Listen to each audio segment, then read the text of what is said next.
the bell icon on YouTube and don't miss another update. ரஷ்யாவுக்கு எதிராக உருவான ஒரு கூட்டணி தான், இராணுவ கூட்டணி தான் நேட்டோ. அந்த நேட்டோ இப்போ ரொம்ப பதட்டத்தில் இருக்கு. காரணம் என்ன? காரணம் ஒன்னே ஒன்று தான். உக்ரைன் யுத்தத்தில் ரஷ்யா வெற்றியை நோக்கி போகுது. இது முதல் நாளே தெரிஞ்சது தானே. ஆனால் நேட்டோவோட திட்டம் அது கிடையாது. ரஷ்யாவை 10 வருஷம் தூக்கி பின்னாடி போடுறோம் அப்படின்னு தான் இவங்களோட கணக்கு இருந்துச்சு. ஆனால் நடந்தது பேக் ஃபயர் ஆகி இவங்க 10 வருஷம் போவாங்கன்னு நம்மளாம் எதிர்பார்த்தோம். ஆனால் அதுக்கும் மேலே 1988க்கே போயிட்டாங்க. 1988 தான் ஒரு மிகப்பெரிய ட்ரில் ரஷ்யாவுக்கு பயமுறுத்துற மாதிரி.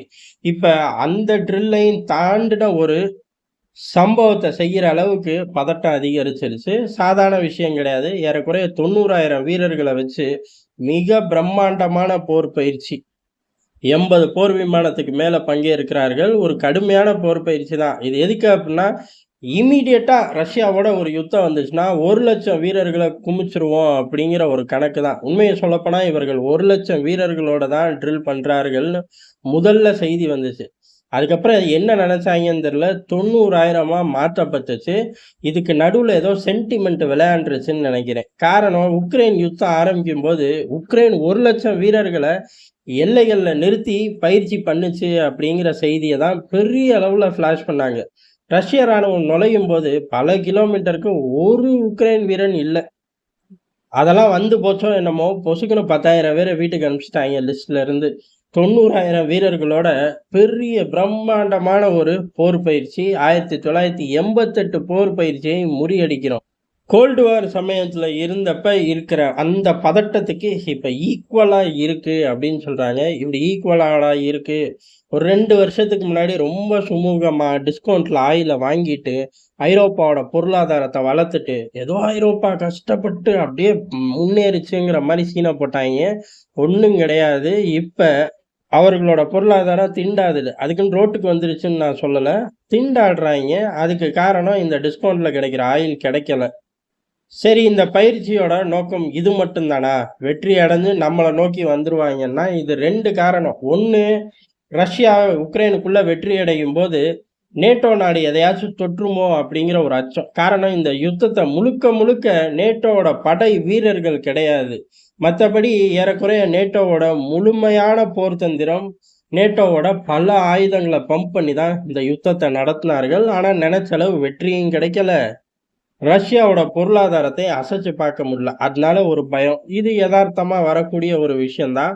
இன்னொரு விஷயம் என்ன அப்படின்னா, இவ்வளவு காலம் ஐரோப்பா தலைவர்கள் என்ன பேசினாங்க அப்படின்னா, இப்போ கூட தலைவர்கள் பெருசாக பேசுறது இல்லை, அவர்கள் சார்ந்த ஏஜென்சிகள் தான் பெருசாக பேசுகிறாங்க.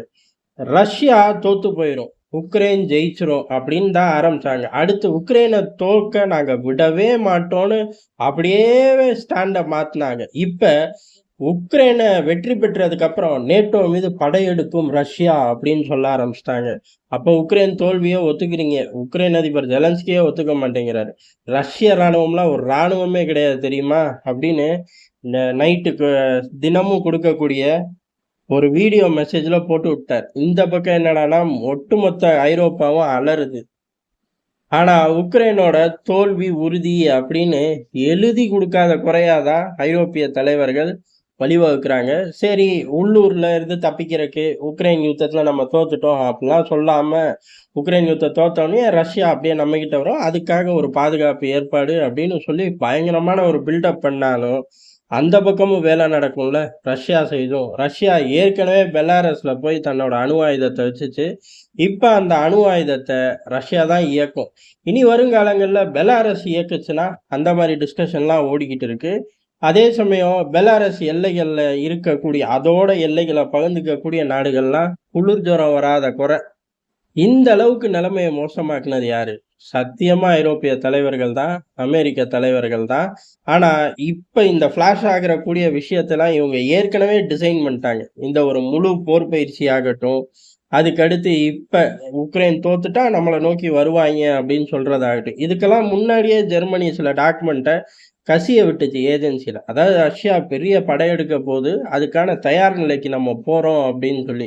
அதை ஜெர்மன் அரசாங்கம் சொன்னுச்சா அப்படின்னு கேட்டால் கிடையாது. ஜெர்மன் ஏஜென்சிகள் சொன்னாங்க, அதை அரசாங்கம் ஏற்றுக்கவும் இல்லை, மறுக்கவும் இல்லை.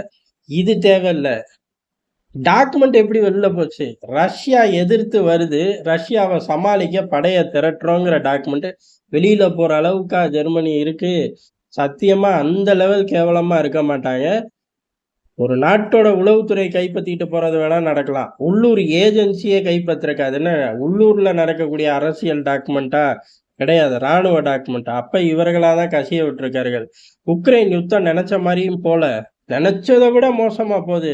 இப்ப இதுலருந்து எப்படி தப்பிக்கிறது அப்படின்னு வழி தேடுறார்கள். தப்பிக்காம 2 வருஷத்துக்கு முன்னாடி இருந்த மாரி, எலியும் பூனையும் நட்பா தான் ஐரோப்பாவும், ரஷ்யாவும் பயணிச்சு. அந்த மாரி பயணிச்சாலே போதும். ஐரோப்பா பொருளாதாரமும் தப்பிச்சு போயிரும்.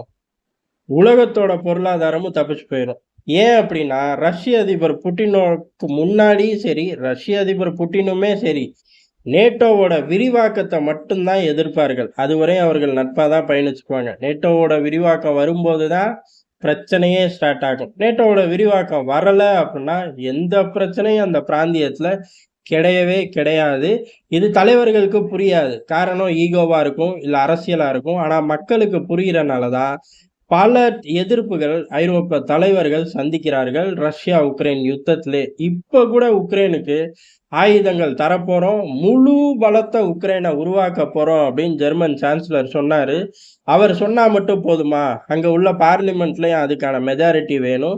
அங்க மெஜாரிட்டி கிடைக்கல. அப்ப என்ன அர்த்தம்? ஒரு விஷயம்தான். ஒண்ணு மக்களோட எண்ண ஓட்டத்துல இவரு ஜெர்மன் சான்சலர் பயணிக்கல. 2வது விஷயம் என்ன அப்படின்னா, இவரே ஒரு அரசியல்வாதி தானே. இவரே நான் அங்க போய் குடுக்குறேன் அப்படின்னு சொல்லி ஏற்கனவே பல மாதங்கள், பல வருடங்களா உக்ரைன் யுத்தம் நடக்குது. அப்பல்லாம் ஜெர்மனி என்ன பண்ணும்? இறுதியான ஒரு நேரத்துல பெரிய ஷிப்மெண்ட் இந்தா வச்சுக்க அப்படின்னு சொல்லி வாயில சொல்லிட்டு வந்துரும்.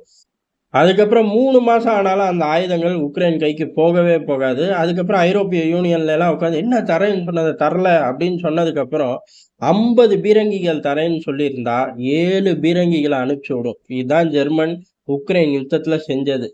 அதையே சான்சலர் இப்பவும் செஞ்சிருந்தாருன்னா, நான் சொல்றேன் பின்னாடியே பார்லிமெண்ட்ல அப்ரூவல் இல்லைன்னு சொல்லிருங்க.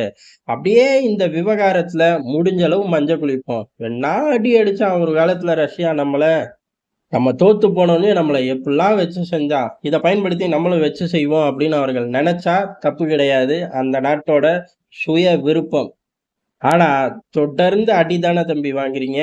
இதுல உருப்படாத ஜெலன்ஸ்கி இருந்தனால உக்ரைன் முழுமையா போச்சு. ஐரோப்பா என்னைக்கு திருந்தாது. ஐரோப்பா இன்னொரு ஒரு போர்க்களத்துக்கு தயாராகுதோ, இல்ல தயாராகுற மாரி நடிக்குதோ நமக்கு தெரியாது.